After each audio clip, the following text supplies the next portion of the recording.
हमारे चैनल को सब्सक्राइब करें और बेल आइकन दबाएं। कानून की जुर्म पे हुई आज एक और शानदार जीत।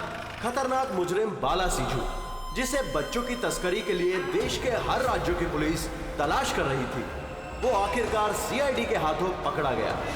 अब सीआईडी की टीम बाला से पूछताछ करेगी और बाला के इंटरोगेशन का वीडियो बना के उसे सबूत के तौर पर अदालत में पेश करेगी, ताकि बाला को सख्त से सख्त सजा दी जा सके।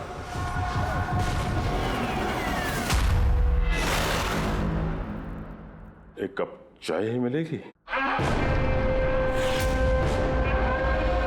वो बच्चे कहाँ जिन्हें तूने बेचा है? मैंने किसी बच्चे को नहीं बेचा। बच्चे देश में है या विदेश में? मेरी चाय कहाँ है एसीपी साहब? देश में या विदेश में? बाला, उन बच्चों को सही सलामत उनके माँ बाप तक पहुंचाने की कसम खाई है हमने। अगर उनको कुछ हुआ ना, तो तेरे साथ वो करेंगे जो तू सपने में भी सोच नहीं सकता।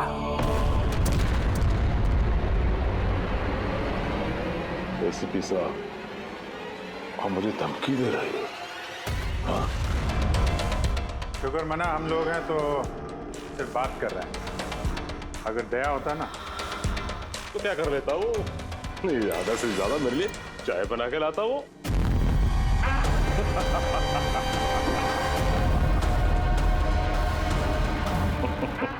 नीचे का। अरे मैडम जी, आप ही मेरे लिए चाय बना के ले।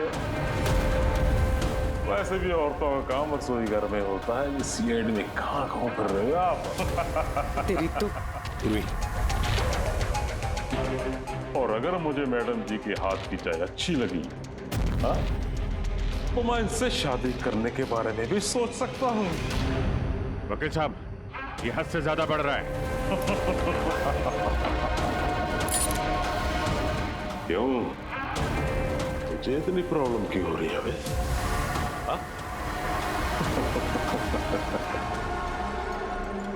तेरा इस मैडम के साथ कोई चक्कर वक्कर है क्या? ये आपने क्या किया? मेरे क्लाइंट पे हाथ उठाया आपने?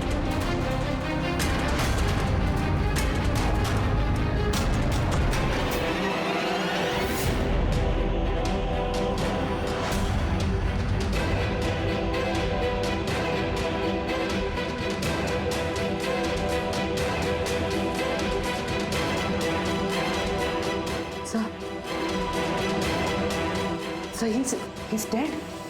क्या?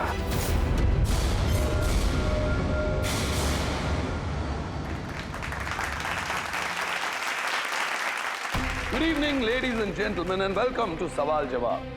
मैं आपका होस्ट अभय कुमार आपका स्वागत करता हूं। आज का विषय या डिबेट है कि क्या हमारे देश में कानून के रखवाले कानून से बड़े हैं? आप सब लोग ने हाल ही में इस केस के बारे में सुना होगा, जहां सीआईडी के सीनियर इंस्पेक्टर मिस्टर अभिजीत पर बाला नामक एक क्रिमिनल की मौत का इल्जाम लगाया गया।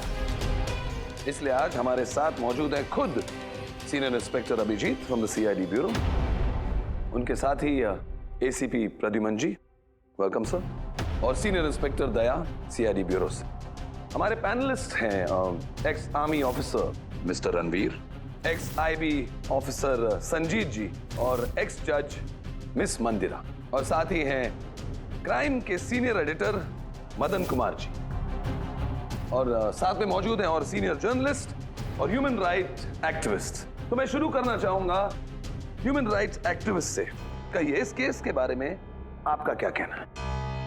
इनके जैसे ऑफिसर्स की वजह से ही कानून का नाम खराब हो रहा है इस देश में। बिल्कुल ठीक। हाथ में गन या ताकत क्या आ जाती है, इन्हें लगता है कि अपने मनमर्जी करेंगे और मानव अधिकार की धज्जियां उड़ा देते हैं इन जैसे कानून के रखवाले। हाँ, मैं तो कहता हूँ कि इन पुलिस वालों से गन ही वापस ले लेनी चाहिए। गन चलाने की नैतिकता क्या होती है इन लोगों को समझ में नहीं आती। जी मैं तो ये कहूंगा कि ये लोग सिर्फ राई का पहाड़ बना रहे हैं। बाला सीआईडी वालों के साथ बदतमीजी कर रहा था। अब ऐसे में अगर हाथ उठ भी गया तो इसका मतलब ये तो नहीं है ना कि अभिजीत पर खूनी बनने का ठप्पा ही लगा दें आप लोग। और किसी मुजरिम से होता गलती से एक खून तो क्या आप उसे छोड़ देते हैं या फिर कोई आम इंसान से? नहीं ना। तो फिर जो नियम आम इंसान पे लागू होता है वो इन सीआईडी वाले पे क्यों ना हो? मिस मंदिर, आप कब से चुप बैठी हैं? इस विषय के बारे में आप क्या कहना चाहेंगे? अभी जी मैं चुप इसलिए हूँ क्योंकि जिस सीआईडी टीम की बहादुरी की मिसालें लोग देते हैं उनको आज यहाँ अपमान करना ठीक है क्या? देखिए, मेरे हिसाब से इस बहस का कोई अंत नहीं है कि अभिजीत सही है या गलत। ये सब अपने अपने नजरिए पे डिपेंड करता है। अब मैं बात करना चाहूंगा एसीपी प्रद्युमन जी से, जिनका लंबा करियर जो देश के प्रति जिम्मेदारी और फर्ज से भरा हुआ है। इस केस में आप किसका साथ देंगे? सीआईडी के अभिजीत जी का या फिर कानून का? देखिए, आज तक मैं हमेशा कानून का साथ देता आया और आगे साथ देता रहूंगा। इंसाफ होके रहेगा और मैं ये कहने का किसी को भी मौका नहीं दूंगा कि कानून हम सीआईडी वालों के लिए अलग है और आम लोगों के लिए अलग। जब तक इंक्वायरी कमीशन का डिसीजन नहीं आता तब तक सीनियर इंस्पेक्टर अभिजीत सीआईडी की ड्यूटी से सस्पेंड रहेंगे।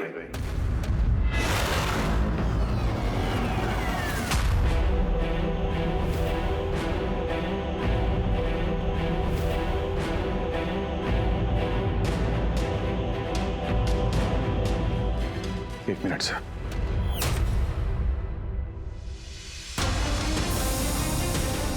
तो मेरे बारे में लोग क्या कहते हैं इससे मुझे कुछ फर्क नहीं पड़ता। अभी आपके मुंह से जो कुछ सुना बहुत तकलीफ हो रही है सर। जो कुछ हुआ आपके सामने हुआ, आप वहीं पे मौजूद थे। अपने दिल पे हाथ रख के कहिए सर कि मैंने जानबूझ के उस आदमी को मारा है। और अगर आपका जवाब हाँ है तो मैं बिना किसी अदालत के फैसले के खुद फांसी के फंदे के सामने जाके खड़ा हो जाऊंगा। अभिजीत, रिलैक्स। नहीं यार दया, बस। अच्छा मजाक बना रखा है। हर कुछ महीनों में कुछ लोग हमारे ऊपर इल्जाम लगाते हैं और सर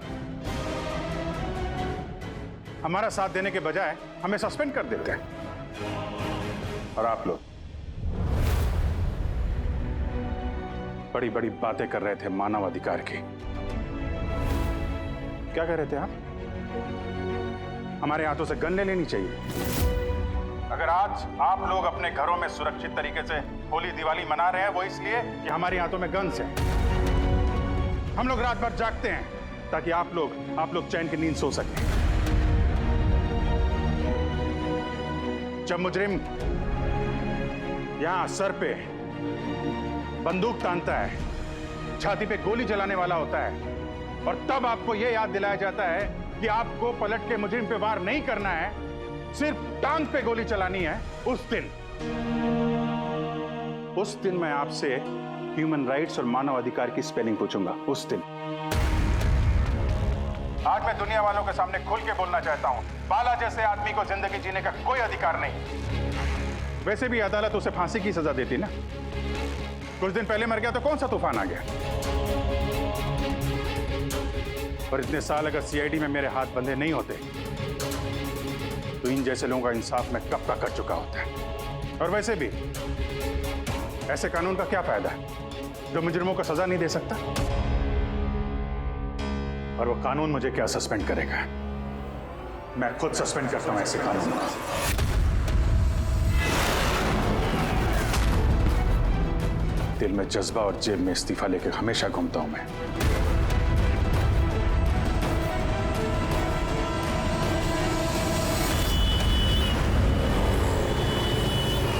अरे यार, हम लोग तो दोस्त हैं यार, दोस्त। अरे मेरे दोस्त, क्या चाहिए आपको आज? अरे कुछ मेरे दोस्त के लिए लेके आओ यार। आप और हम एक चल चल। अभिजीत, क्या हो क्या तुम्हें? अरे कौन सी जगह पे बैठे? और किस तरह के लोग हैं साथ में? चलो उठो, उठो, चलो घर चलो। कहाँ चले? सीआईडी ब्यूरो ही तो मेरा घर था और मुझे वहां जाने की परमिशन नहीं। सर सब ठीक हो जाएगा सर, आप यहाँ से चलिए। सब ठीक हो जाएगा। इससे ज्यादा और क्या ठीक होगा? और अब मैं सीआईडी ऑफिसर नहीं हूं। कोई भी ह्यूमन राइट्स वाला, कोई भी इंक्वायरी कमीशन मेरा कुछ नहीं बिगाड़ सकती। सारे मुजरिमों को एक एक करके मार डालूंगा मैं, और तुम लोग भी मेरा कुछ नहीं कर सकते। और ना वो तुम्हारा एसीपी प्रद्युमन। जाओ उसके पास जाओ तुम लोग, मुझे तुम लोगों की शक्ल नहीं देखनी। जाओ। अभिजीत तुम होश में भी हो? तुम्हें पता है तुम क्या बोल रहे हो? अरे छोड़ो यार, ये दोस्ती दिखानी थी ना तो उस दिन दिखानी चाहिए। आज ये अपनेपन का ढोंग करने की कोई जरूरत नहीं है। क्या बोला तुमने? ढोंग? तुम्हें ये ढोंग लगा? और क्या? सही है, एकदम सही है। सर जाओ जाओ, तुम भी निकलो।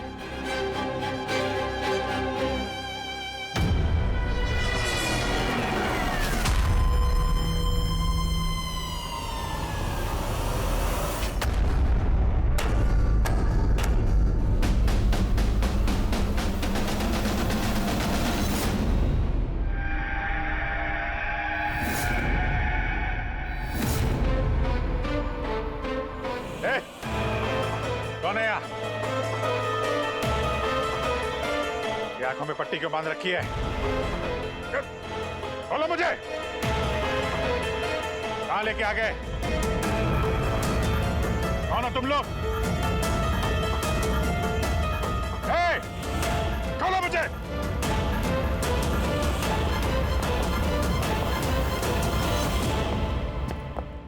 कौन हो तुम लोग?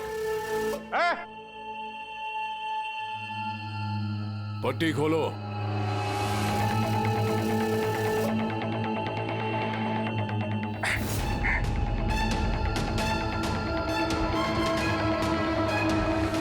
जानते हो किसे किडनैप किया तुमने?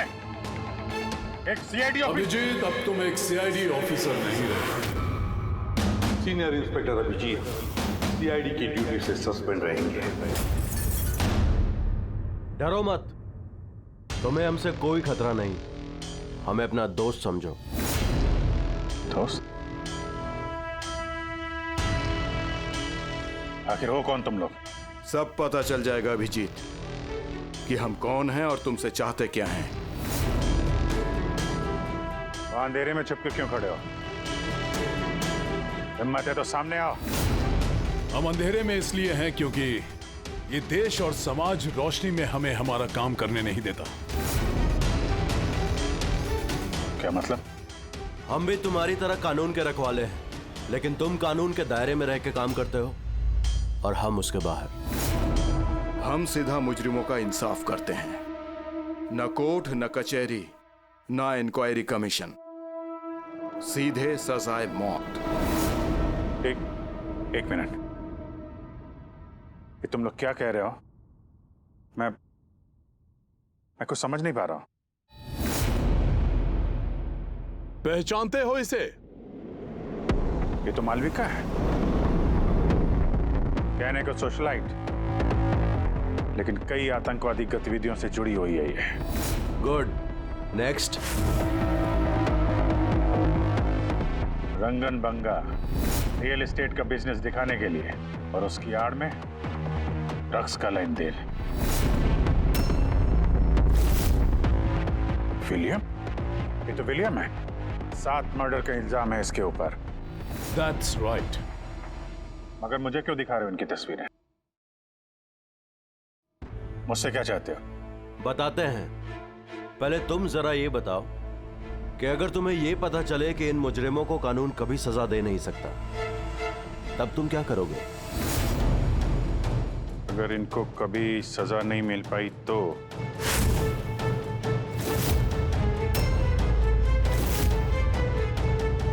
मैं खुद मार दूंगा इनको। वैसे भी किसी भी मुजरिम को इस धरती पे सांस लेने का हक नहीं है।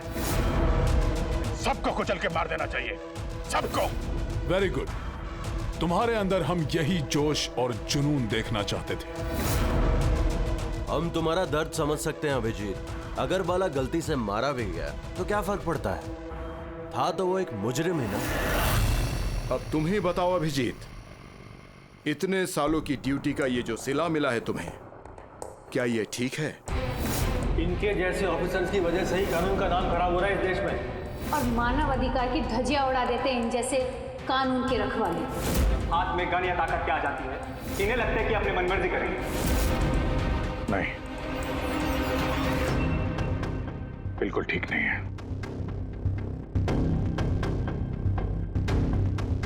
सिर्फ मैं ही जानता हूं इस अपमान का घूंट पीने से क्या बीत रही है मुझ पे। किस आग में चल रहा हूं मैं। हम समझते हैं अभिजीत, इसलिए तो तुम्हारी तरफ दोस्ती का हाथ बढ़ा रहे हैं। हमारे गैंग का काम है उन मुजरिमों का सफाया करना जिन्हें अदालत ने खुला छोड़ रखा है। बनोगे हमारे गैंग का हिस्सा? सोच क्या रहे हो अभिजीत? हमारा साथ दोगे या फिर उस सिस्टम का जिसने अनजाने में हुए एक हादसे के लिए तुम्हें सजा दी? मैं नहीं जानता कि तुम लोग कौन हो, पर जब लड़ाई जुर्म और मुजरिमों के खिलाफ है तो अभिजीत का जवाब हमेशा हाँ है। पर इससे पहले तुम्हें अपनी वफादारी की परीक्षा देनी होगी। वफादारी की परीक्षा? कौन है आदमी? छगन आज तक 5 औरतों को मार चुका है ये, और अदालत ने इसे दिमागी रूप में बीमार करार देकर रिहा कर दिया। लो रिवॉल्वर और चलाओ गोली।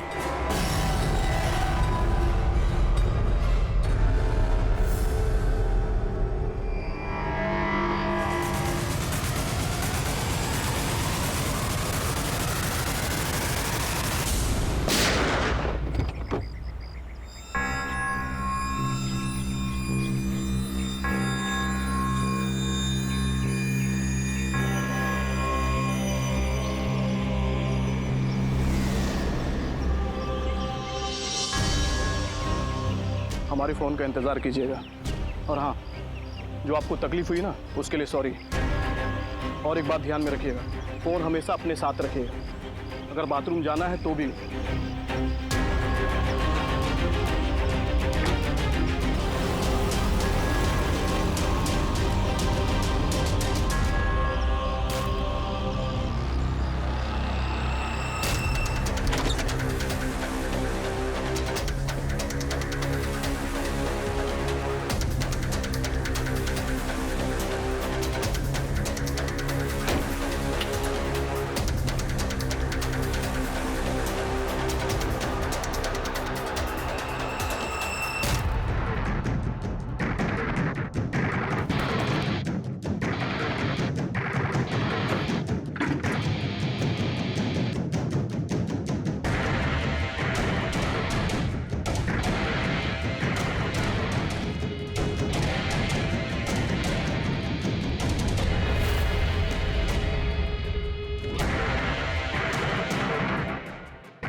मैं आ गया।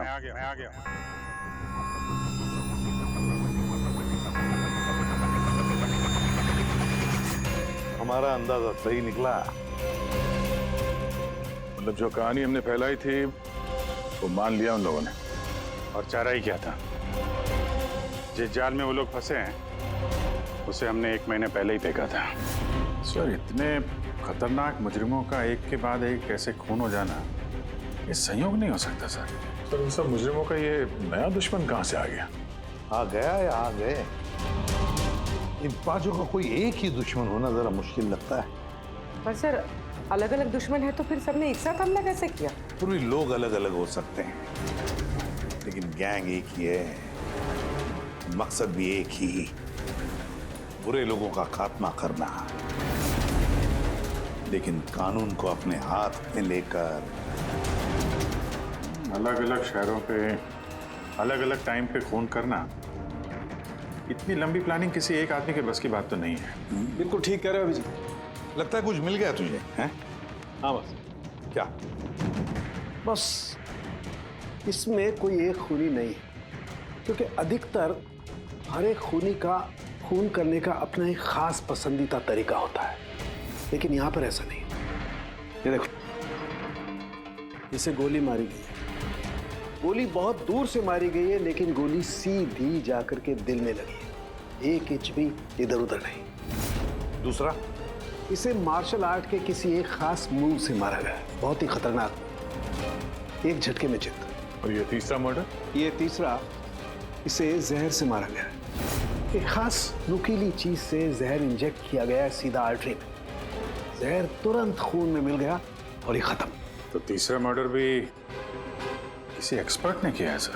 हाँ जी, पहला शार्प शूटर, दूसरा मार्शियल एक्सपर्ट, और तीसरा खास तरीके से जहर का इंजेक्शन देने वाला। ये जो भी है, इन्होंने अलग अलग तरीके से जान लेने की ट्रेनिंग पाई है, जैसे कोई स्पेशल एजेंट। और शायद इस गैंग में इस तरह की सोच रखने वाले और भी लोग शामिल होंगे जो समाज से मुजरिमों को मिटाना चाहते हैं। सर, अगर ये लोग इतने एक्सपर्ट हैं तो ना ही कोई सुराग छोड़ेंगे, ना ही कोई पहचान। इन तक पहुंचेंगे कैसे? लोहा लोहे को काटता है पूर्वी। इन लोगों की गैंग तक पहुंचने का एक तरीका है, बाला की मौत का नाटक। सब कुछ प्लान के मुताबिक चल रहा था सर। फिर उन्होंने मुझे एक आदमी के ऊपर गन तान के ट्रिगर दबाने को कहा। और तुमने ट्रिगर दबा दिया? Yes sir. क्या मतलब है ये सब? हाँ? कहा था ना हमने, तुम्हारी परीक्षा ली जाएगी ये देखने के लिए कि तुम इस काम को अंजाम दे सकते हो या नहीं। मुझे किसे मारना है? एक ऐसा इंसान जो इंसान कहलाने के लायक भी नहीं है, देश के उत्तरी राज्यों में ड्रग्स का धंधा करता है, और न जाने इसकी वजह से कितने नौजवान अपनी जिंदगी बर्बाद कर चुके हैं। उसका नाम? अपने आप को बहुत बड़ा बिजनेसमैन समझता है, लेकिन ड्रग डीलिंग ही उसका असली काम है। एक बार वो शहर में वापस आ जाए, बस उसके बाद उसका काम तमाम। नाम? नाम में क्या रखा है? गोली मारने के ठीक 1 घंटा पहले तुम्हें बता दिया जाएगा कि कब और कहां गोली चलानी है। ट्रिगर कैसे दबा दिया? उसे कुछ हो जाता तो, मारा जाता तो? नहीं दया, कुछ नहीं होता। वो गन के वजन से मैंने अंदाजा लगा दिया था, अंदर कुछ गोलियां वोलियां थी नहीं। अभिजीत, अब उनके रंग में इस कदर रंग जाओ कि रत्ती भर तक शक ना करे वो लोग। यही एक तरीका है उन तक पहुंचने का। लेकिन इसके पहले वो कुछ बड़ा अंजाम करें। अगर हम उनके अड्डे तक पहुंच जाएं और उन्हें वहां गिरफ्तार कर लें तो? मगर उनके अड्डे तक पहुंचेंगे कैसे? तुम्हारे आंखों को तो पट्टी बांध रखी थी। पट्टी बंधी थी दया, लेकिन उनके अड्डे से घर पहुंचने तक मैंने रास्ते को अच्छी तरीके से महसूस किया है, और जो कुछ मुझे लगा मैंने इस पेन ड्राइव पर रिकॉर्ड किया है। ये मेरे कपड़े हैं, जूते हैं, इनसे भी शायद कुछ मदद मिले उनके अड्डे तक पहुंचने के लिए। सर, जो भी करना है जल्दी करना होगा। कभी भी मुझे वो फोन आ सकता है ड्रग डीलर को मारने के लिए। मैं नहीं चाहता कि ऐसा कोई काम करूं जिसकी इजाजत मुझे देश का कानून नहीं देता। जब तक कानून नहीं कहे हम किसी की जान नहीं ले सकते, फिर वो चाहे मुजरिम ही क्यों ना हो।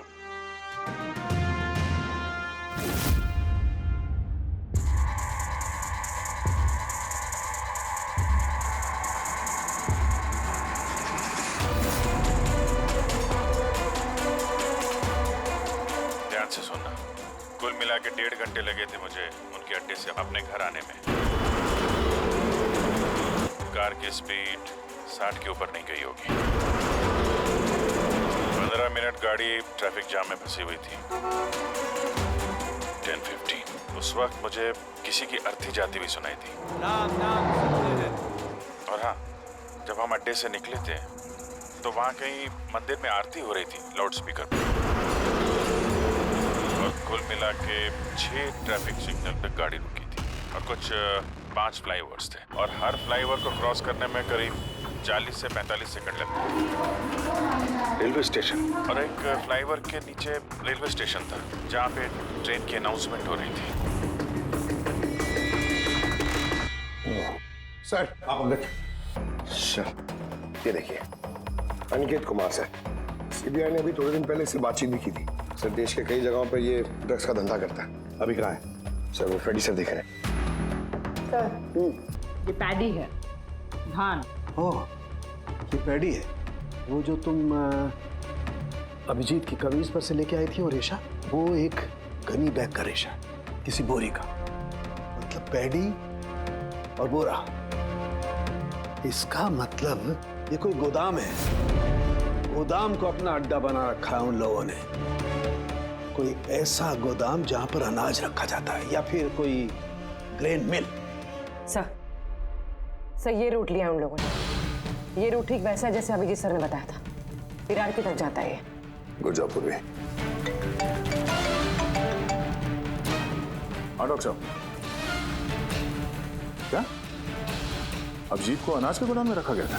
अनिकेत आज सुबह ही ग्रीस से वापस लौटा है, अभी तो वापस नहीं आया। अच्छा, अब गैंग वालों का फोन आएगा अभिजीत को। आएगा फोन।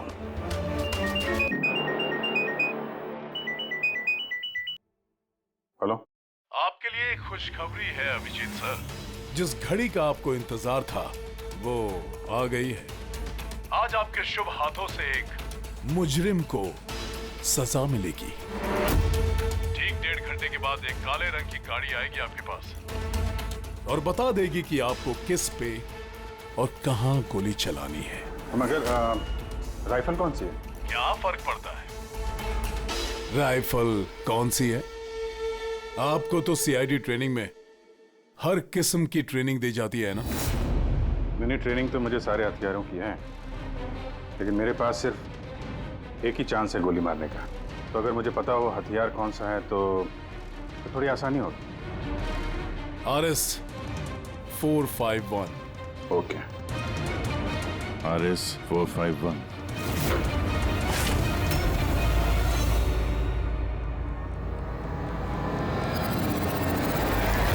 ये क्या कह रहे हैं आप? मेरी जान को खतरा है? फिर तो मैं कहीं जाऊंगा ही नहीं, घर के अंदर ही छुप के बैठूंगा मैं। सारी मीटिंग्स कैंसिल। अनिकेत, घर में छुप कर बैठने से कोई फायदा नहीं होगा।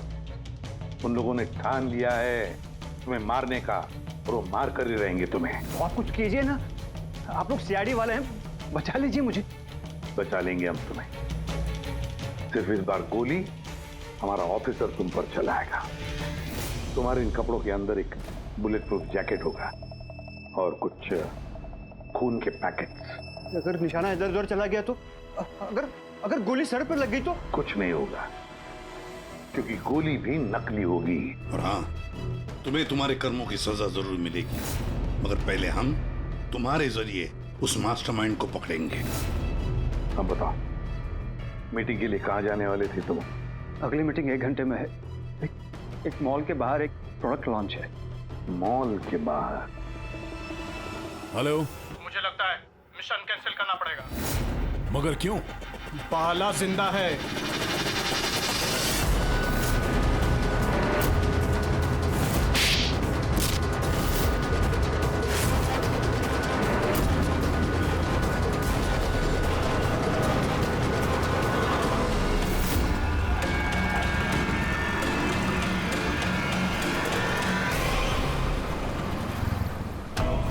बहुत बड़ा धोखा हुआ हमारे साथ में। अभिजीत के हाथों किसी का खून हुआ ही नहीं है। प्लान कैंसिल नहीं करेंगे आप। सीआईडी और अभिजीत को इस धोखे की बहुत भारी कीमत चुकानी पड़ेगी।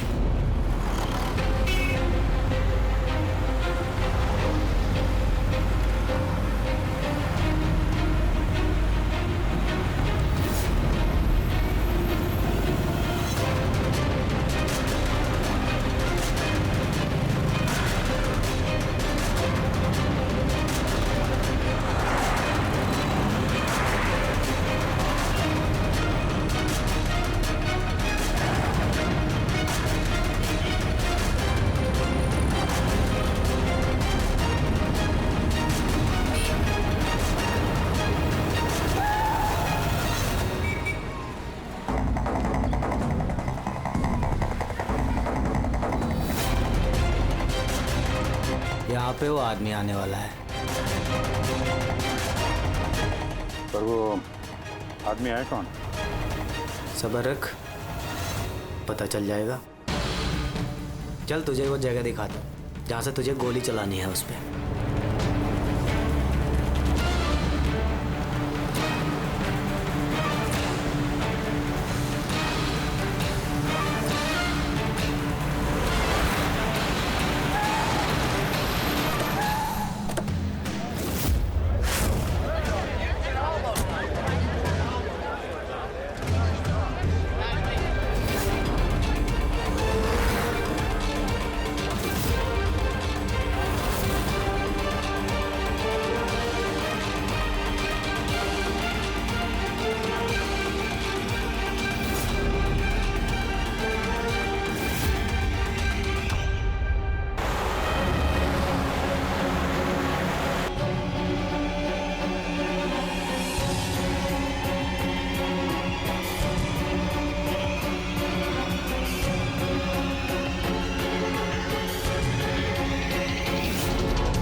गोडाउन तो एकदम खाली है, कोई भी नहीं है यहाँ पे।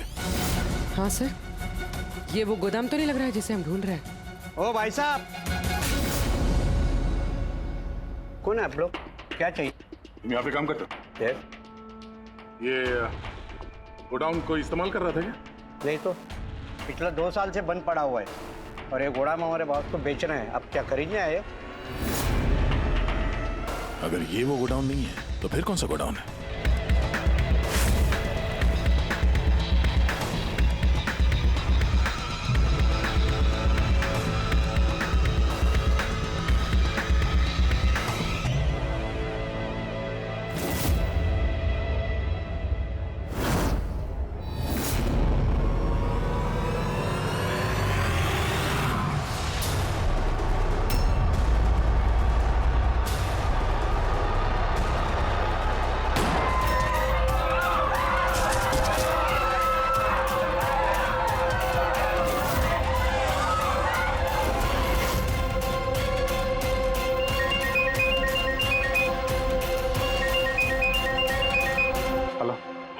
अभिजीत, तेरी कामयाबी के लिए अनिकेत की टिकट कट चुकी है।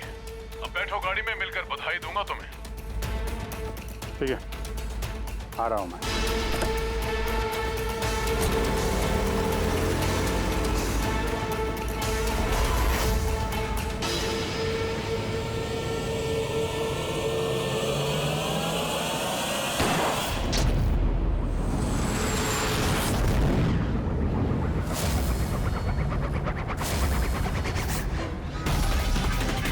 पंकज, पूरा छोड़ना नहीं। Oh no sir. क्या हुआ? सर मुझसे एक गलती हो गई। वो तिलक नगर वाला गोदाम मिस हो गया। सर ये देखिए, सर वहाँ पर भी मंदिर है, स्मशान है, फ्लाईओवर है और रेलवे ट्रैक है। कहीं ये वही गोडाउन तो नहीं है? कितनी दूर है यहाँ से? सर ट्रैफिक है तो 40-45 मिनट लगेगा। सर मुझे को पता था हमारे प्लान का। अभिजीत सर नकली गोली चलाने वाले थे। अभिजीत की जान को खतरा है, दया को फोन करना होगा। दया, देखो अनिकेत पर किसने गोली चलाई है, असली गोली। हाँ, अभिजीत की जान को खतरा है। उनकी आईडी का पता चल गया? नहीं सर, ढूंढ रहा हूँ। जल्दी जल्दी दया, टाइम नहीं है हमारे पास।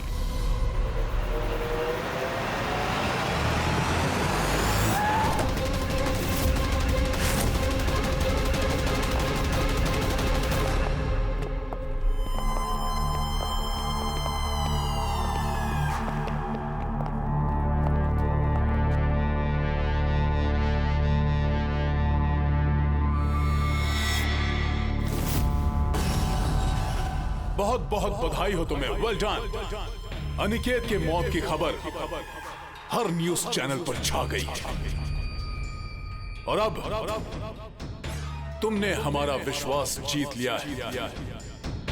इसलिए अब हम अंधेरे से रोशनी में आकर तुमसे अपनी पहचान करवाएंगे।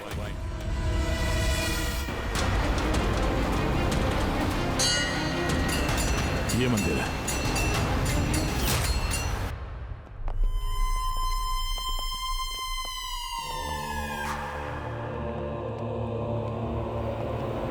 हमारे पैनलिस्ट हैं एक्स आईबी ऑफिसर संजीत जी,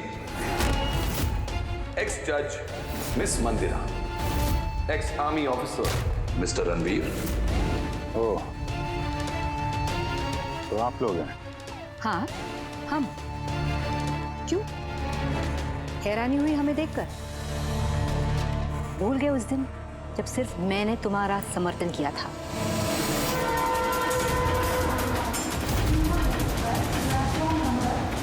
ये रेलवे स्टेशन।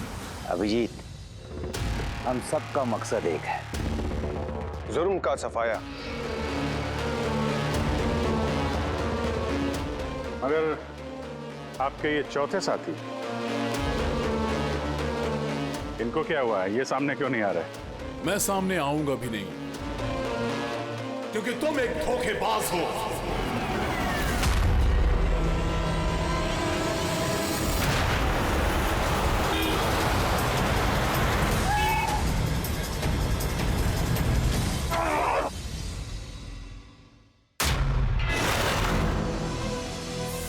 बाला जिंदा है? हाँ, ये जिंदा है, क्योंकि ये सब सीआईडी की सोची समझी चाल थी हमें फंसाने के लिए।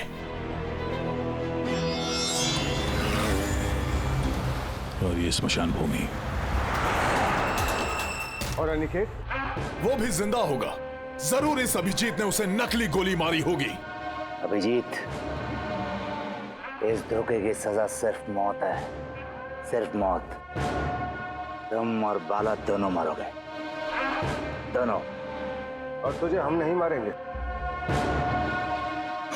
ये मारेगा। मैं क्यों? क्योंकि एक ईमानदार और बहादुर ऑफिसर को मारना हमारे ईमान के खिलाफ है। चल, तू मार, नहीं तो हम तुम्हें मारेंगे। वो तो आप वैसे भी मार दोगे। नहीं, हम तुम्हें एक और मौका देंगे। चलाओ गोली। ले वाला, पिस्तौल ले। ले।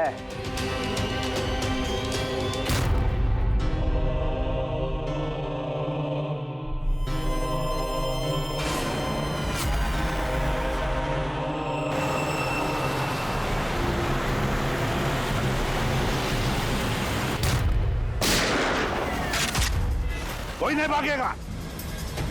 चल। मैं आपका होस्ट अभय कुमार। हम लोगों ने जो कुछ भी किया उसका हमें बिल्कुल अफसोस नहीं। हम लोग भी देश के लिए कुछ करना चाहते थे, जैसे आप लोग करना चाहते हो। देश के लिए कुछ कर गुजरना बड़ी अच्छी बात है, पर जो रास्ता तुम लोगों ने अपनाया ना, वो गलत है, कानून के खिलाफ है। तो कानून कौन सा 100% परफेक्ट है?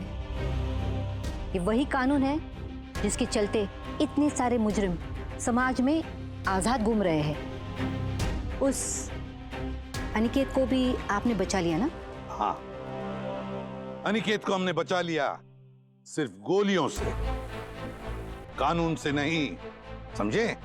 रही बात परफेक्शन की, तो 100% परफेक्ट कुछ भी नहीं होता है, उसे बनाना पड़ता है।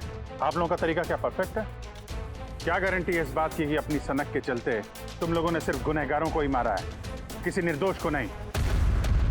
अब उसी अदालत के सामने जाकर अपनी शिकायत पेश करना, उस अदालत से जिससे तुम इतने परेशान हो।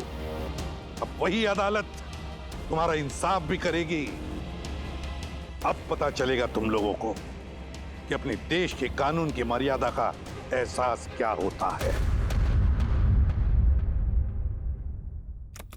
केस बड़ा ही पेचीदा था सर। हाँ, तो मुजरिम भी तो पकड़े गए और एक केस खत्म। चलो भाई, घर नहीं जाना क्या? मगर अभी एक अपराधी को पकड़ना बाकी है। क्यों दया?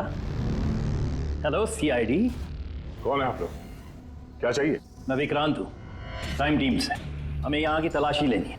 ये सर्च वारंट है।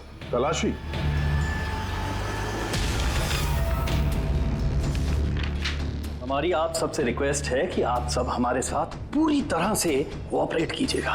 क्या हम जान सकते हैं कि तलाशी क्यों ली जा रही है?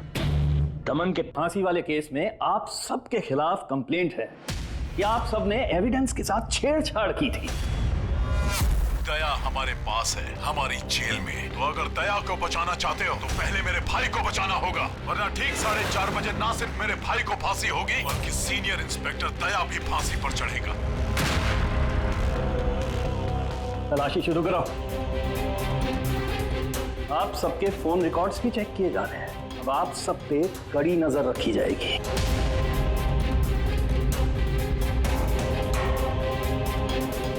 और हाँ, आप सबके साथ अकेले अकेले सवाल जवाब भी किए जाएंगे।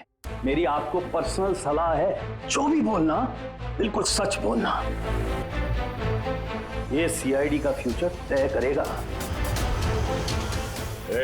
सीआईडी से हैं, कोई पानी का बुलबुला नहीं। और तुम कौन होते हो हमारा फ्यूचर तय करने वाले? हाँ? सीआईडी की बुनियाद सच की नींव पे टिकी है। झूठ बोलना हमें आता नहीं। हाँ हाँ पता है, आप सीआईडी वाले हो, पता है।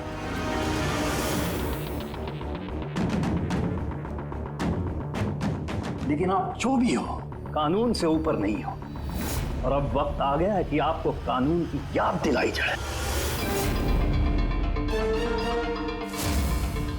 ना पता है हमें, हम कानून से ऊपर नहीं, पर हम कानून के रखवाले हैं।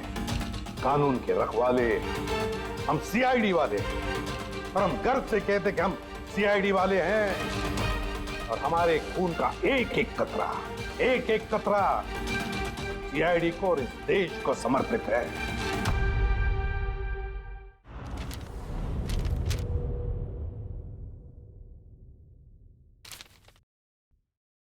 हम लोगों ने आपके केस को अच्छी तरह से समझा है और आपकी सफाई भी सुनी है। ये तो साफ जाहिर है कि आपने प्रोटोकॉल तोड़ा है।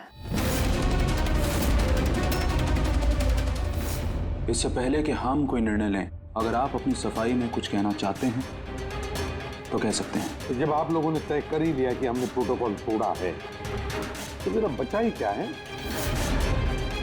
सफाई देने के लिए? देखिए मिस्टर प्रद्युम्न, हमारी आपसे कोई पर्सनल दुश्मनी नहीं है। हम जो भी कह रहे हैं साक्ष्य के आधार पर कह रहे हैं। सर, हम सब पिछले 20 साल से सीआईडी में काम कर रहे हैं। पिछले 20 साल से हमने कोई भेदभाव नहीं किया है। यहाँ तक कि सीआईडी के लिए हम लोगों ने अपना खून भी बहाया।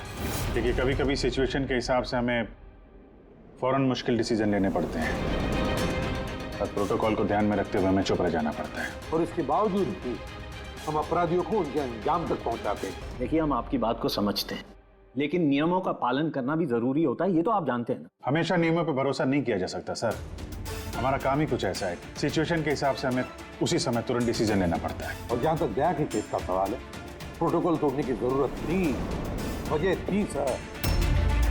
दया एक जाबाज सीआईडी ऑफिसर है सर, सीआईडी के लिए कुछ भी कर सकता है। हम इसे ऐसे नहीं छोड़ सकते थे।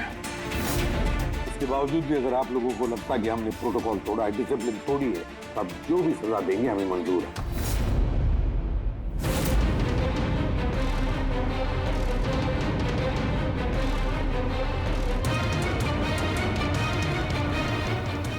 देखिए, हम लोग आपकी बात से सहमत हैं, लेकिन नियम तो आपने तोड़े। और नियम तो फॉलो करने के लिए ही होते हैं, और आप लोग कानून से ऊंचे नहीं हैं। इसीलिए हम लोगों ने ये फैसला लिया है कि आप लोगों की टीम को तोड़ा नहीं जाएगा, आप लोग कंटिन्यू कर सकते हैं। लेकिन आज से आप लोगों को मॉनिटर किया जाएगा। आपके सभी केसेस को एक सुपरवाइजिंग ऑफिसर मॉनिटर करेगी, जैसे हमने नियुक्त किया है।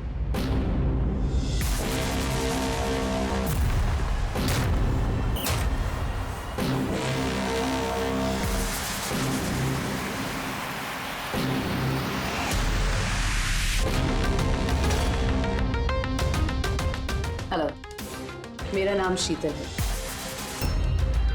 आज से शीतल ही आपको मॉनिटर करेंगे। मॉनिटर करेंगे मतलब ये है कि आपके केसेस की जो भी एक्टिविटी होगी, आज से शीतल हमें बताएंगे।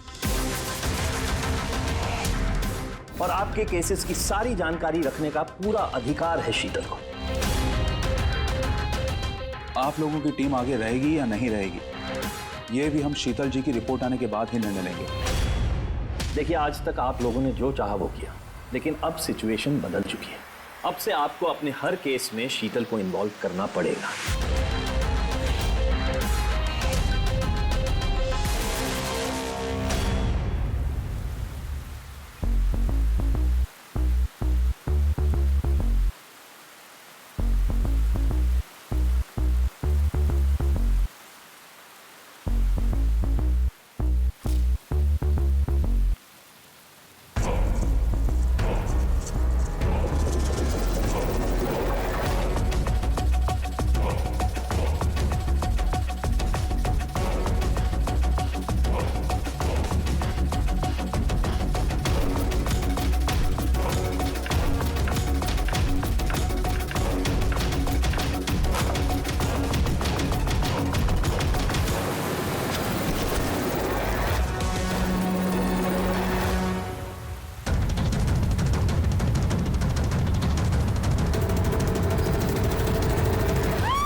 देखिए, मेरे काम करने का तरीका कुछ अलग है और आप लोगों को मेरे तरीकों को फॉलो करना होगा।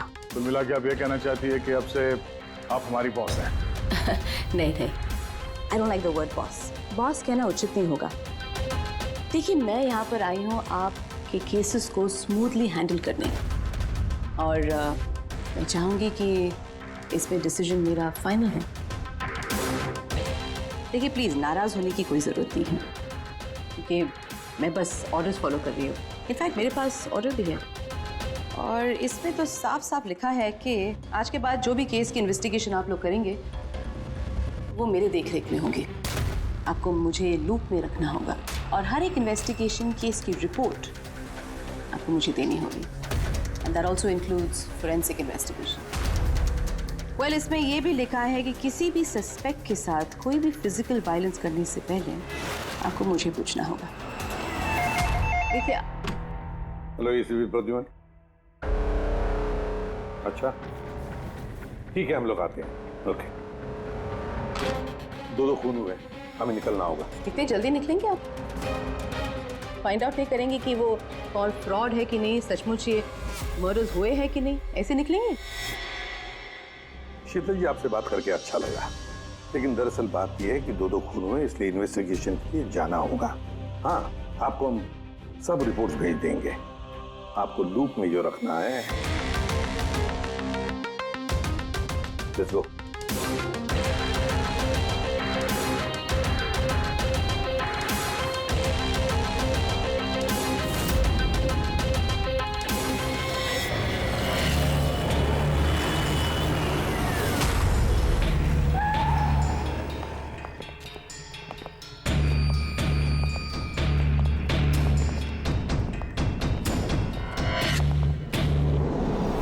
कहाँ हुआ है खून?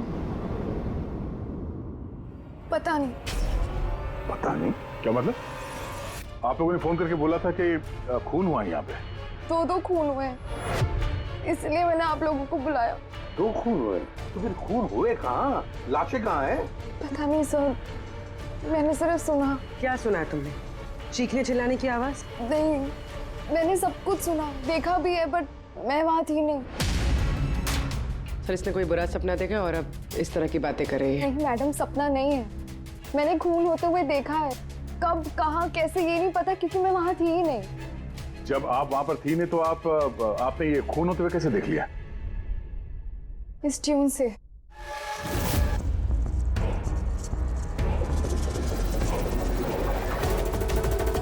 इस बीट में बहुत बारिश हो रही है, आसपास पेड़ है और एक टूटी हुई बोट भी है। ये ड्रम्स पे कोई उस आदमी को घसीट रहा है। ये वाली बीट पे वो आदमी उसे उस पत्थर से बाहर पे वार किया जा रहा है। अन्या, तुमने ये सब देख लिया खून होते हुए, म्यूजिक का पीस सुनकर? कहीं अन्या ऐसा तो नहीं कि ये सब तुमने सोचा होगा, गेस किया होगा? सर, गेस नहीं किया है। इस म्यूजिक में मुझे दिख रहा है पर आन्या म्यूजिक में खून होते हुए कैसे दिख सकता है? मैम, आन्या बीमार है इसलिए इस तरह की बात कर रही है। आप कौन है? सर, मेरा नाम लता है, मैं यहाँ की मैट्रिन हूँ। मैं आन्या को बचपन से जानती हूँ, जब से ये ऑर्फनेज में आई है। क्या बीमारी है आन्या को? सर, इसे सेनेस्थेसिया है। सेनेस्थेसिया? मैम, ये एक कंडीशन है। नॉर्मल कंडीशन में इंसान को म्यूजिक सुनाई देता है, लेकिन ये कंडीशन में इंसान म्यूजिक सुनते सुनते विजुअल भी देखता है और म्यूजिक सुनते सुनते वीडियो जैसे दिखता है। आपके कहने का ये मतलब है कि आन्या साउंड देख सकती है? Yes sir. कैसे? आप आंख बंद कीजिए और इमेजिन कीजिए कि आप ड्रम बीट सुन रहे हो। लो, इमेजिन किया। आपको क्या दिखाई दे रहा है? ड्रम बीट की आवाज सुनाई दे रही है, पर मुझे कुछ दिखाई नहीं दे रहा है। ये नॉर्मल कंडीशन में होता है, लेकिन सिनेस्थेसिया में इंसान म्यूजिक के साथ जरूर कुछ ना कुछ देख सकता है, जैसे किसी इंसान को देख सकता है, रंग देख सकता है, या किसी भी चीज को देख सकता है। मतलब इस म्यूजिक के पीस को सुनकर तुमने ये खून होते हुए देखा? जी। तो मुझे लगता है कि आन्या जो म्यूजिक सुन के देख रही है वो सच में है नहीं, वो उसे विजुअलाइज कर रही है। जैसे हम लोग सर सपना देखते हैं, बट सपने में जो देखते हैं हम उसे विजुअलाइज करने लगते हैं, जबकि वो ऐसा होता नहीं। सर नहीं, सर जो मैं देख रही हूँ वो हकीकत है। जो मैं देख रही हूँ वो बहुत डरावना है, जैसे मैं टीवी पे किसी का मर्डर होते हुए देख रही हूँ। और दो अलग अलग म्यूजिक पे दो अलग अलग खून होते हैं, एक पत्थर से हो रहा है और एक क्रोबार से। अन्या, दूसरे खून के बारे में बता सकती हो? ये खून कहाँ हुआ, उस खून के आसपास क्या है, खूनी कौन है, क्या कर रहा है?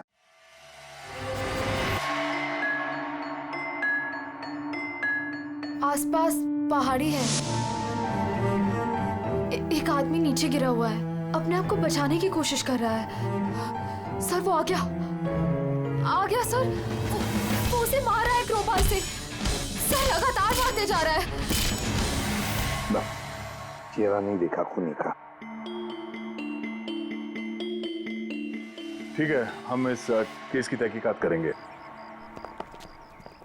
सर, मैंने ऐसे केस के बारे में तो नहीं सुना।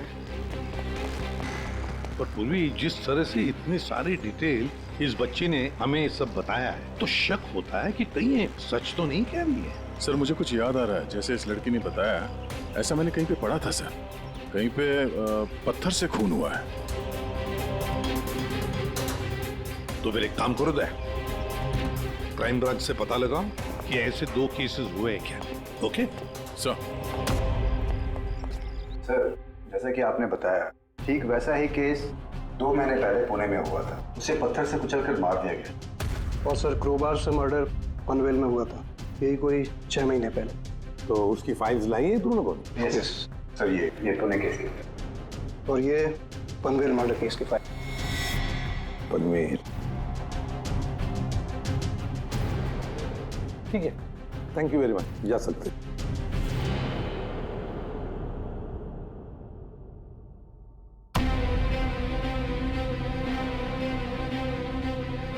मैंने खून होते हुए देखा है। आसपास पेड़ है और एक टूटी हुई बोट भी है। जो विजुअल देखा था ठीक वैसे ही है सर ये फोटो में। मतलब जो आन्या ने बताया वो सब सच है। कमाल है सर, इन दोनों हादसों के बारे में आन्या ने म्यूजिक सुनकर आज विजुलाइज किया, जबकि ये हादसे तो 6 महीने पहले और ये दूसरा तो 2 महीने पहले हो चुका है। ये कैसे हो सकता है? जो लड़की इस क्राइम सीन पे थी भी नहीं, उसने सब कुछ विजुलाइज कैसे किया? सिनेस्थेसिया की वजह से। मैं नहीं मानती। और बाय द वे, ये सिनेस्थेसिया है क्या? और इसे डिफाइन करना थोड़ा मुश्किल है, लेकिन मैं कोशिश करता हूँ आपको समझाने की। देखिए, होता क्या है कि जब आप किसी खास चीज को सूंघते हैं तो उससे जुड़ी हुई तमाम यादें आपके दिमाग में आने लगती हैं। जैसे कोई खास व्यक्ति, कोई खास जगह, सब कुछ। यूँ समझिए एक तरीके से ये गंध आपकी मेमोरी को ट्रिगर करता है, लेकिन ये सिर्फ सिनेस्थेसिया की कंडीशन में ही होता है। इन केसेस में सुगंध की जगह म्यूजिक ने ले लिया। एग्जैक्टली। अब देखिए, अन्या ने खास तरीके का म्यूजिक सुना। उस म्यूजिक पीस में एक जगह एक खास किस्म के इंस्ट्रूमेंट से उसे एक पेड़ की याद आई, तो उसने एक पेड़ विजुलाइज किया। और दूसरे इंस्ट्रूमेंट में उसे उसे आदमी। एग्जैक्टली। बस मुझे लगता है खूनी ने इस खून की घटना को किसी खास तरीके से म्यूजिक में कन्वर्ट कर दी। मतलब जब म्यूजिक बजे तो उस घटना से जुड़ी तमाम चीजें तमाम जगह मेमोरी में ट्रिगर होने लगे। लेकिन ये सब कुछ विजुलाइज वही कर सकता है जिसे सिनेस्थेसिया की बीमारी हो, और किसी में नहीं। और यही उस ऑर्फनेज की मेट्रन ने भी बताया। आप लोगों को ये सब कुछ अजीब नहीं लगता? जैसे भी है, केस को सुलझाना हमारा काम है। तो हो सकता है इस खूनी को भी ये सिनेस्थेसिया की बीमारी हो और उसी ने ये म्यूजिक रिकॉर्ड किया होगा, क्योंकि मर्डर और क्राइम सीन के बारे में वही जानता था। लेकिन पता कैसे चलेगा कि ये म्यूजिक कंपोज करके किसने अपलोड किया होगा, और उसे ढूंढेंगे कैसे सर? रेडी, इंटरनेट खोलो, देखो इंटरनेट पर ये पर्टिकुलर म्यूजिक पीसेस जो दोनों केस में हैं वो कहीं पर है क्या।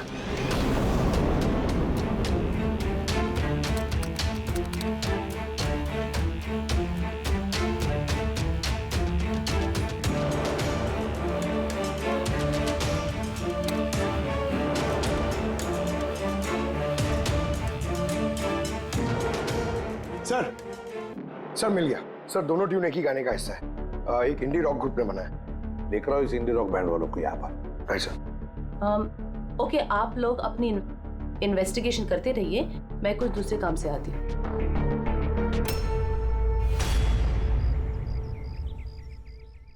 अन्या, मेरा नाम शीतल है। मुझे आपसे कुछ बातें करनी थी, क्या हम बात कर सकते हैं? आन्या, देखो आन्या, आई प्रॉमिस ज्यादा वक्त नहीं लूंगी, सिर्फ 5 मिनट।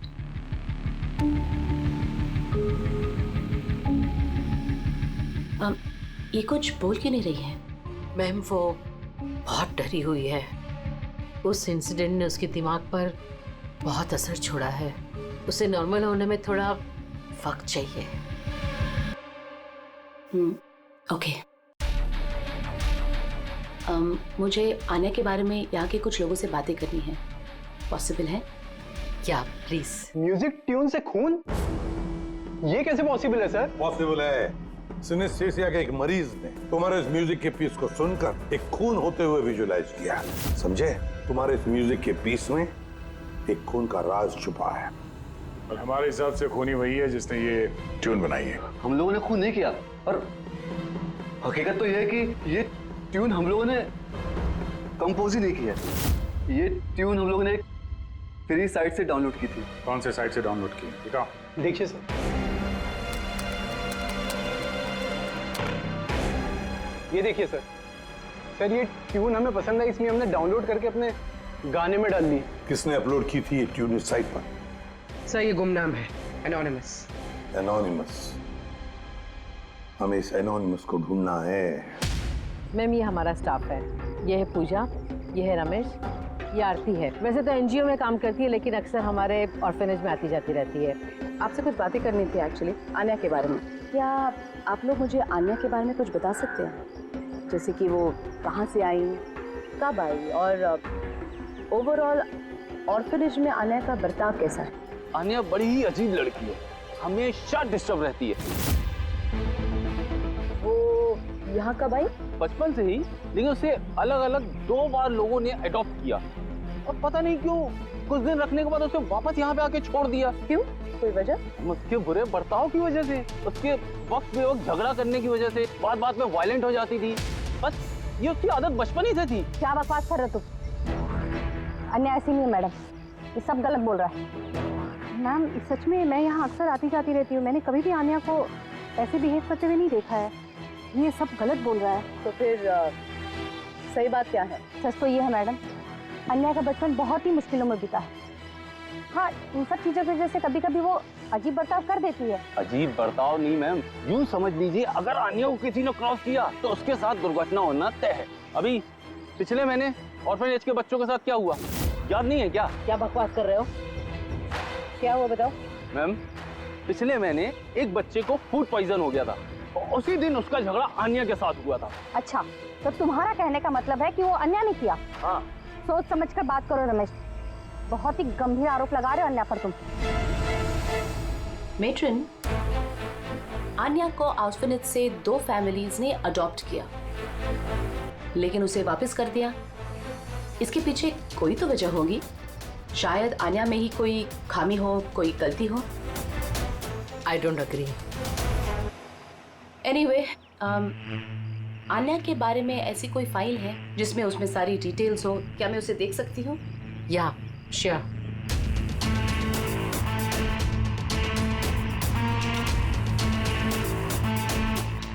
ये लीजिए। Thank you.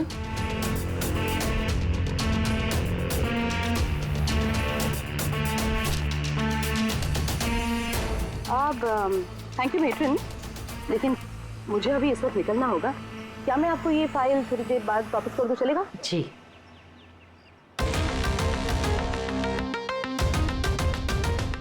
हेलो, मुझे जिन जिन लोगों को सिनेस्थीसिया है ना, उन टाइप के लोगों से मिलना है और कुछ जानना है उनके बारे में।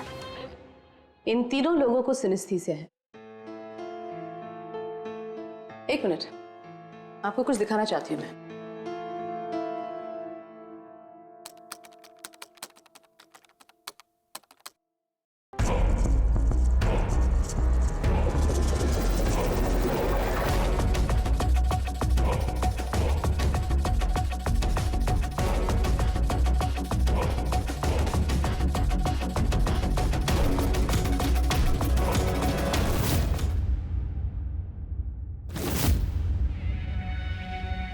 अब आप बताइए, आपने इस ट्यून को सुन के क्या विजुलाइज किया?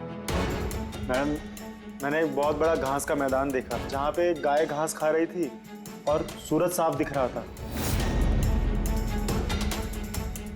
मैंने एक नदी देखी, वहाँ नाव थी और मैंने देखा वहाँ पे कुछ लोग आग जला के बैठे हुए थे। इंटरेस्टिंग। चलिए आखिर में आप बताइए, आपने क्या देखा? शहर देखा मैंने, एक भीड़ भाड़ वाला इलाका और ऊंची ऊंची बिल्डिंगें थी और उसके ऊपर विज्ञापनों की लाइट्स लगी हुई। इंटरेस्टिंग। 3 different interpretations. अच्छा है, आपने देख भी लिया और खुद अपने कानों से सुन भी लिया। 3 लोग जिन्हें सिनेस्थीसिया है, उन्होंने वही ट्यून सुनी, लेकिन 3 अलग विजुअल्स देखे। और आन्या ने इसी म्यूजिक पे खून होते हुए देखा है। एग्जैक्टली। दुनिया में ऐसा एक ही शख्स है जो इस म्यूजिक ट्यून को खून पे इंटरप्रेट करे। कौन? खुद खूनी, और वो खूनी और कोई नहीं, आन्या।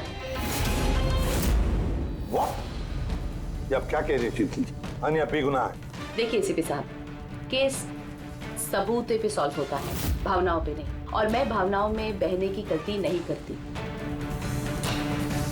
मैं ऑर्फनेज गई और वहां जाकर पता चला कि आन्या को 2 फैमिलीज ने अडॉप्ट किया था, लेकिन बस कुछ ही दिनों बाद उन दोनों फैमिलीज ने आन्या को वापस ऑर्फनेज छोड़ दिया। और वो 2 लोग वही थे जिसका मर्डर हुआ, जिसने आन्या को अडॉप्ट किया।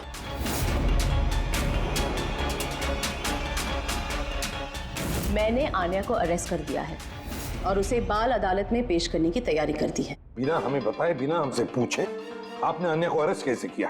I don't need a permission ACP साहब, आपको बताने की जरूरत भी नहीं है। वो खूनी है और उसे सजा जरूर मिलेगी। आपने वो क्राइम सीन के फोटोज और पोस्टमार्टम रिपोर्ट देखी? ऑफ कोर्स देखिए। तो शायद ठीक से नहीं देखी आपने, नहीं तो एक बेगुनाह को अरेस्ट नहीं करती। खूनी ने बहुत ताकत लगाई है खून करने में। एक 15 साल की बच्ची इतनी बेरहमी से 2 लोगों का खून नहीं कर सकती। आप लोग उस लड़की को बचाने की कोशिश करें। शीतल, ये आन्या बेगुनाह है और हम किसी भी बेगुनाह को सजा नहीं देते। आन्या खूनी है और उसे सजा मिलेगी और मैंने उसे अरेस्ट कर लिया। ये मेरा डिसीजन है और ये फाइनल डिसीजन है। आप लोग बस वक्त बर्बाद कर रहे थे। और हाँ, वैसे भी मीडिया को इस केस के बारे में बात करनी है। आप लोग प्लीज मीडिया को बता दीजिएगा कि ये केस सॉल्व हो चुका है। अब केस आपने सॉल्व भी किया है तो आप ही बता दीजिए, हमें क्यों कह रही है बताने के लिए? फाइन, नो प्रॉब्लम, मैं बता दूंगी। लेकिन आप इसे मेरी चेतावनी समझ लीजिए, या फिर उम्मीद करती हूँ कि आगे से आप मेरी सारी बातें मानेंगे।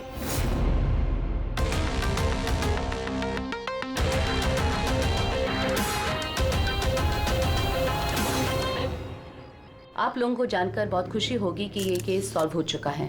मैम, कौन है खूनी? खूनी एक 16 साल की लड़की है जिसका नाम आन्या है। काफी समय तक वो हम सबको बेवकूफ बनाकर आजाद घूम रही थी, लेकिन मैंने उसकी असलियत पकड़ ली। मैम ये केस तो काफी पुराना है ना? जी हाँ, ये केस काफी पुराना था।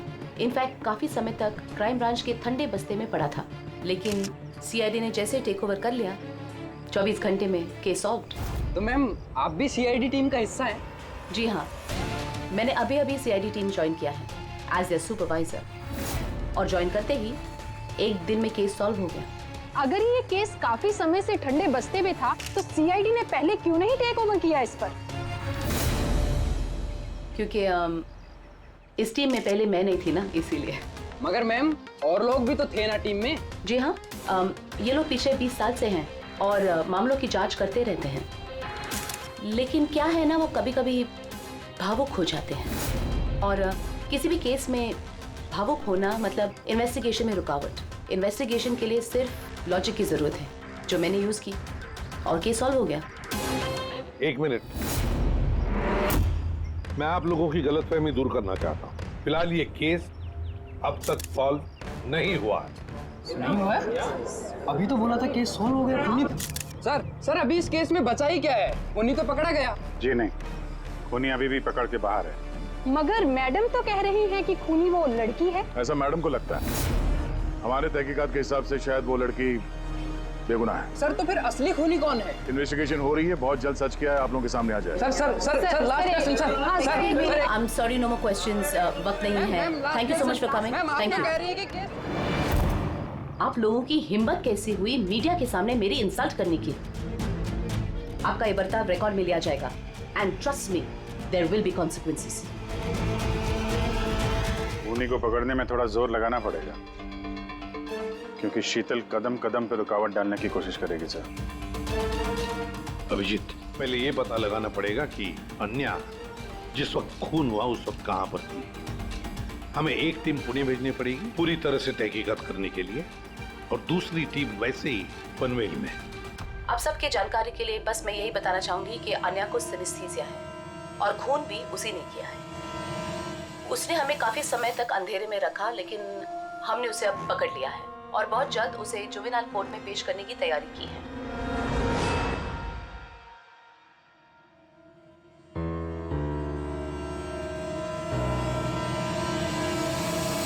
देखिए, 23 फरवरी को शाम के 4 और 7 बजे के बीच अन्या कहाँ पर थी?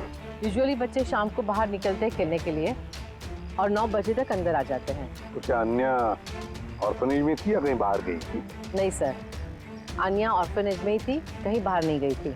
ये आप इतने यकीन के साथ कैसे कह सकती है? इसलिए कह सकती हूँ क्योंकि मेरी इजाजत के बिना कोई भी बच्चा बाहर नहीं जा सकता। मगर कभी कभी अन्या कई घंटों के लिए ऑर्फनेज से गायब रहती थी, वो भी तो बताओ इनको। सर ये झूठ बोल रहा है क्योंकि ये अन्या से जलता है। मैं क्यों जलने लगा अन्या से? तो फिर उसकी चुगली क्यों कर रहे हो? हमें आन्या ने बताया कि यहाँ पे कुछ लोग उससे जलते हैं। सर मैं सिर्फ आप लोगों को अन्या के बारे में जानकारी दे रहा था। तो फिर ये भी बताओ ना कि पिछले साल अन्या ने तुम्हारे खिलाफ कंप्लेन की थी। इनके खिलाफ क्यों? सर ये ऑर्फनेज के लड़कों को मारता पीटता था। अन्या ने कंप्लेन की थी इसके खिलाफ, सस्पेंड भी हुआ था। तब से ही अन्या से नफरत करता है सर ये ऑर्फनेज के लड़कों को मारता पीटता था। अन्या ने कंप्लेन की थी इसके खिलाफ, सस्पेंड भी हुआ था। तब से ही अन्या से नफरत करता है सर। एक बात बताओ, अन्या को म्यूजिक पीस सुनने के लिए किसने कहा था? सर इसने। हाँ सर, अन्या को म्यूजिक बहुत पसंद था। बहुत बार मैंने उसे अलग अलग गाने सुनते हुए देखे थे, इसलिए मैंने उसे वो म्यूजिक सुनने दे दिया। अब मुझे क्या पता था इतनी बड़ी प्रॉब्लम हो जाएगी। वैसे आप लोगों में से कोई म्यूजिक इंस्ट्रूमेंट बजाना जानता है? सर मैं पियानो बजाती हूँ। सर मैं भी पियानो बजाती हूँ। अच्छा एक बात बताइए, जिस दिन पुणे में खून हुआ था उस दिन आप लोग कहाँ थे? हम सब कुछ बच्चों को लेकर पुणे गए थे। तो आप लोग उस दिन पुणे में ही थे? क्या था पुणे में? वहाँ पर एक इवेंट था इसलिए। सर ये सारे के सारे शरीफ होने का नाटक कर रहे हैं। काम करते हैं, इन सब के कंप्यूटर्स चेक करो, देखो क्या किसी ने वो म्यूजिक का पीस बनाया और अपलोड किया है, क्योंकि जिसने भी ये म्यूजिक पीस बनाकर अपलोड किया है ना, वही खूनी हो सकता है।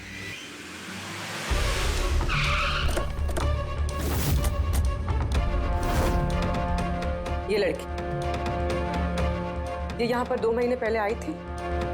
हाँ मैम, ये 2 महीने पहले एक एनजीओ ने इवेंट ऑर्गेनाइज करवाया था, तो उसी इवेंट में डांस करने आई थी। इसने बहुत अच्छा डांस किया था sir. She is a very talented girl. और उसी दिन यहाँ आसपास एक खून भी हुआ था। खून तो हुआ था सर, लेकिन जिस जगह पे खून हुआ था वो यहाँ से लगभग 1 घंटे की दूरी पे है। और ये इवेंट उस दिन कितने बजे शुरू हुआ था? 5 बजे शुरू हुआ था और रात करीब 8 बजे खत्म हुआ था सर। अच्छा, आप लोग को याद है ये लड़की पूरा समय इवेंट पे ही थी या कुछ समय के लिए गायब भी हुई थी?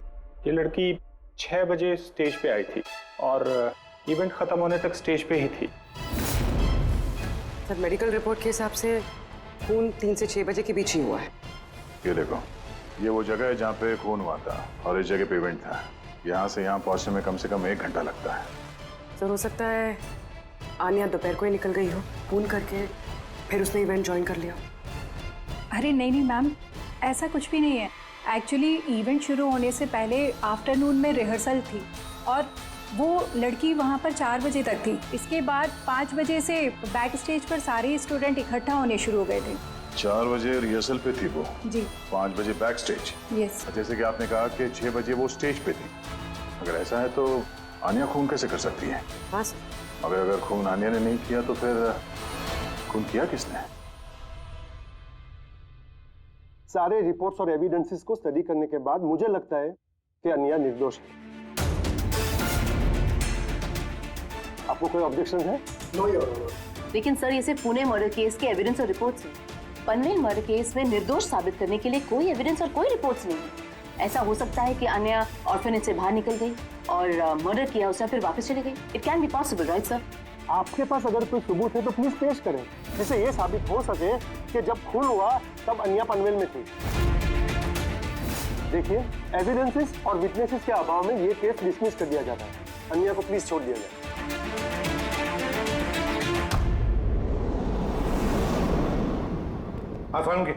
क्या पता चला? हाँ बॉस समझ लो, इस केस की चाबी मिल गई। और शीतल ने डेमोन्स्ट्रेट करके बताया था कि सिनेस्थीसिया के 2 अलग अलग मरीज एक ही जैसा म्यूजिक सुनने के बाद अलग अलग तरीके से इंटरप्रेट करते हैं। हाँ, लेकिन बॉस, मैंने अपने दोस्त से जानकारी की जो इस मामले का एक्सपर्ट है। उसने मुझे कुछ अलग ही बात बताई। नई बात क्या पता चली सर? ऐसे 2 मरीज जो सिनेस्थीसिया के ही पेशेंट हैं, एक जैसा म्यूजिक सुनने के बाद भी एक जैसा रिएक्ट करते हैं। ये हो कैसे सकता है सर? हो सकता है पूर्वी, अगर 2 मरीजों के बीच में खून का रिश्ता हो तो हो सकता है। बस शीतल ने जो बताया वो भी सही था, लेकिन पूरी तरह से सच नहीं था। कुछ रेयर केसेस में ऐसा भी होता है, जैसा मेरे दोस्त ने बताया। हाँ, मगर दोनों मरीज एक ही परिवार के हों तो। चाचा, ताऊ या भाई भी हो सकते हैं? नहीं, इमीडिएट फैमिली मेंबर ही होना चाहिए, जैसे माँ बाप, भाई बहन। वो क्यों? ऐसा इसलिए फ्रेडी, क्योंकि एक जेनेटिक बीमारी है। बस मैंने मेडिकल जर्नल में से कुछ आर्टिकल्स निकाले, आइए आपको दिखाता हूँ। और भी कोई है जो अन्या जैसे उन दोनों ट्यून्स के ऊपर वैसा ही विजुअल देखता है जो अन्या देखती है? मैं आप लोगों का कैसे शुक्रिया अदा करूं? आप लोगों ने मुझे जेल जाने से बचा लिया। हमने सिर्फ वही किया जो हमारी ड्यूटी है। गुनहगारों को सलाखों के पीछे और बेगुनाहों को आजादी।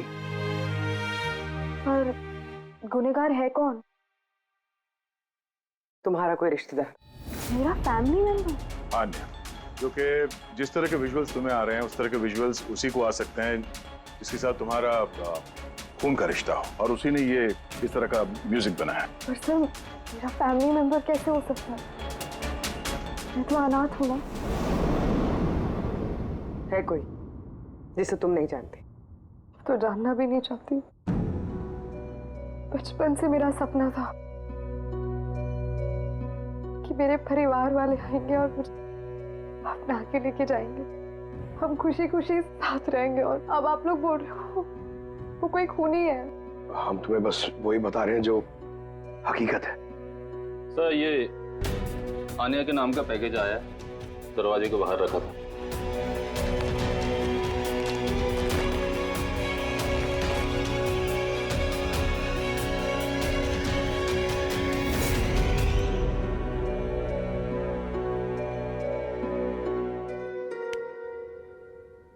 Pen drive. पंकज,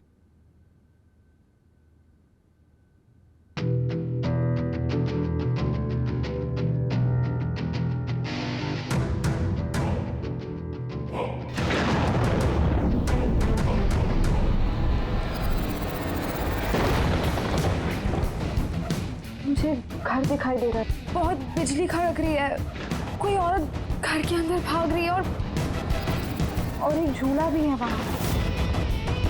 कोई उस औरत के पीछे क्रोबार लेके भाग रहा है। और क्या? वो उसे क्रोबार से मारा।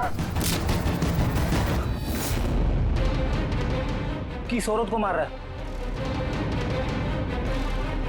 पता नहीं। पर इसके तो एक नोट भी है। आनिया, ये तुम्हारा फ्यूचर है।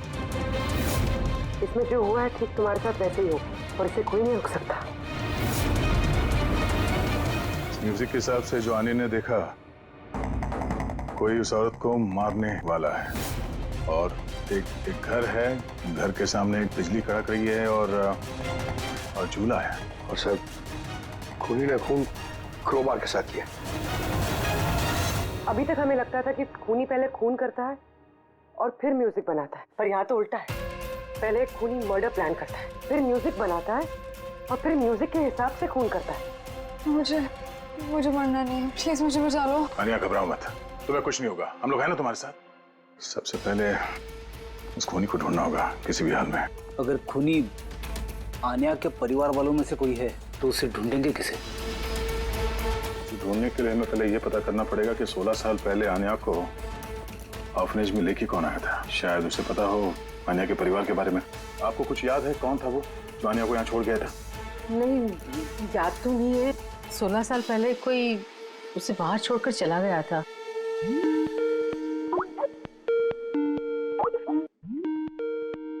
शीतल जी का फोन, वीडियो कॉल कर रही है। हेलो। मैंने बस यही बताने के लिए आपको फोन किया कि वो लड़की खूनी है। वक्त बर्बाद मत कीजिए और प्लीज उसे गिरफ्तार कर दीजिए। शीतल जी, कोर्ट ने फैसला सुना दिया और कोर्ट का फैसला क्या है वो आपने भी सुना। इस कोर्ट के चक्कर में आप वक्त बर्बाद कर रहे हैं। प्लीज, आप लोग गलत हैं और आपको ये बात मान लेनी चाहिए। सर ये वही घर है। वही घर? कौन सा घर? मैंने जो अभी देखा ना, वो जहाँ खून होने वाला है, वो पेड़, झूला, वो यही था सर। वो किस जगह की बात कर रही है लड़की? शीतल जी, इस वक्त आप कहाँ पर हैं? मैं इस वक्त अपने घर के बाहर हूँ। और कहाँ? आपकी जान को खतरा है। क्या बात कर रहे हैं आप ऑफिसर? मेरी जान को खतरा है? मुझे कौन मारेगा? देखिए शीतल जी, खूनी ने आपको मारने के लिए म्यूजिक कंपोज किया है जिसे उसने हमें भेजा है और उस म्यूजिक के हिसाब से आपके घर की लोकेशन। क्या बच्चों जैसी बातें कर रहे हैं आप ऑफिसर? मुझे डराने के लिए आप सब कह रहे हैं ना? और प्लीज, मैं डरने वाली नहीं हूँ और ये सब आप इसीलिए कह रहे हैं क्योंकि मैं आपके केस के खिलाफ हूँ ना? शीतल जी, इसके बारे में हम बाद में भी बात कर सकते हैं। मेरी बात ध्यान से सुनिए। आप अभी इमीडिएटली घर के अंदर जाइए, खिड़की दरवाजे सब अंदर से बंद कीजिए और जब तक हम लोग वहाँ पे नहीं पहुँचते आप प्लीज किसी के लिए दरवाजा मत खोलिएगा। मतलब? मैं आपको बाद में समझाता हूँ। अभी मैंने आपसे जो कहा वो कीजिए प्लीज, जल्दी।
जानती नहीं इसका नतीजा क्या होगा।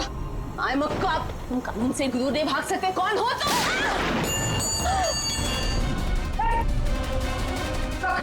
शीतल जी आप ठीक है? आम ओके ऑफिसर।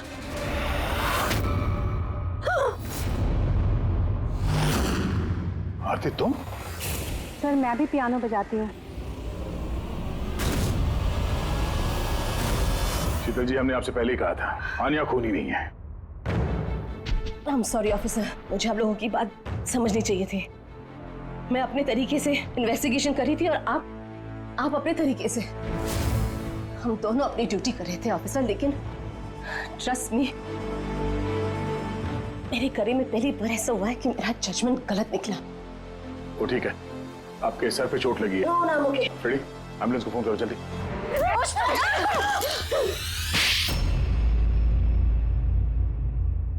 शीतल जी पे हमला क्यों किया तुमने? अपनी बेटी को बचाने के लिए। कौन सी बेटी को बचाने? आन्या को।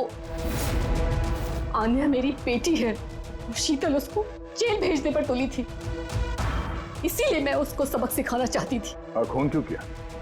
17 साल पहले जब मैं प्रेग्नेंट थी, मेरे पति मुझे मेंटल असाइलम में छोड़ दिए क्योंकि मैं दिमागी तौर से बीमार थी। वहां मैं 15 साल रही। मगर क्या? मगर मेरे पति ने मेरी ममता का गला घोट दिया। कैसे? आन्या वहां पैदा हुई, पर उसे मुझसे छीन लिया गया। 15 साल बाद जब मैं बाहर आई तो मुझे पता चला कि मेरे पति मर चुके हैं, पर आन्या कहाँ है मुझे कुछ पता नहीं था। वो जिंदा भी है या नहीं ये भी मैं नहीं जानती थी। मैंने कई ऑर्फनेज में ढूंढने की कोशिश की उसे, पर वो कहीं नहीं मिली। आन्या के बारे में कैसे पता चला तुम्हें? 6 महीने पहले जब मैं इस ऑर्फनेज में आई तो मुझे आन्या की केस फाइल मिली। मुझे पता चला कि आन्या को 2 लोगों ने अडॉप्ट किया और फिर उसे वापस छोड़ दिया। पर जैसे ही मुझे पता चला कि आन्या को सिनेस्थेसिया है और वो सब कुछ देख सकती है जो मैंने म्यूजिक पे प्लान किया था, तो मुझे रियलाइज हो गया कि आन्या मेरी बेटी है। इसीलिए मैंने उन दोनों को मार दिया। मुझे उन लोगों से नफरत है जो अनाथ बच्चों को अडॉप्ट करते हैं और फिर वापस उन्हें छोड़ देते हैं। मैं आन्या को मिलकर सब कुछ बता देना चाहती थी, लेकिन आप लोगों की तहकीकात की वजह से मैं रुक गई, क्योंकि मुझे लगा कि आप लोग आन्या पे शक करेंगे। इसीलिए मैंने लेटर भेजकर आप लोगों का ध्यान दूसरी तरफ मोड़ने की कोशिश की, लेकिन आप लोगों ने मेरे प्लान को चौपट कर दिया। जिस बेटी को पाने के लिए तुमने 2 लोगों को जान से मार दिया, अब जिंदगी भर उस बेटी से दूर रहना पड़ेगा तुम्हें, सलाखों के पीछे, काल कोठरी में। For more updates, subscribe to our channel, click the show links and enjoy watching the videos.